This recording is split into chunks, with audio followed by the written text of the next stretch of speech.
చిరంజీవి గారిపైన ఉపాసన కొణిదెల కోపంతో రగిలిపోతుందట.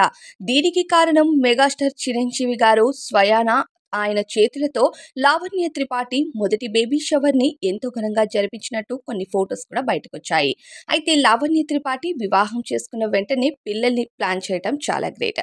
ఇక మెగా కోడలిగా మొదట ఉపాసన కొణిదెల పండంటి ఆడబిడ్డకు జన్మనిచ్చిన సంగతి తెలిసిందే. కానీ ఉపాసనకు మాత్రం ఎటువంటి సీమంతం వేడుకలు జరగలేదు. ఇక లావణ్య త్రిపాఠి సెలబ్రిటీగా మెగా ఇంటి కోడలిగా అడుగుపెట్టినా సరే ఆమె ఎంతో సాంప్రదాయంగా ఉంటూ ఒకవైపు సినిమాలను బ్యాలెన్స్ చేస్తూనే మరోవైపు ఫ్యామిలీ లైఫ్ ని కూడా ఎంతో చక్కగా లీడ్ చేస్తూ మెగా కోడలు అనిపించుకుంటుందని చెప్పాలి. ఇకపోతే పిల్లల విషయానికి వస్తే 10 ఏళ్లు పిల్లల్ని గ్యాప్ ఇవ్వకుండా వివాహం జరిగిన ఏడాదికే పిల్లల్ని ప్లాన్ చేయడంతో ఉపాసన కంటే లావణ్య ఫ్యామిలీ లైఫ్ ని చాలా చక్కగా లీడ్ చేస్తుందనే కామెంట్స్ కూడా వినిపించాయి.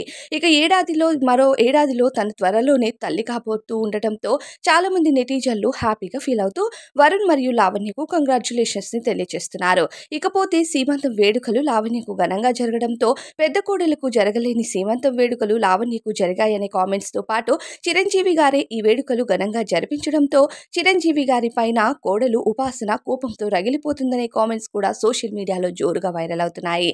మరి నిజంగానే ఉపాసన గారు కోపంతో రగిలిపోతున్నారా? కామెంట్స్ లో చెప్పండి.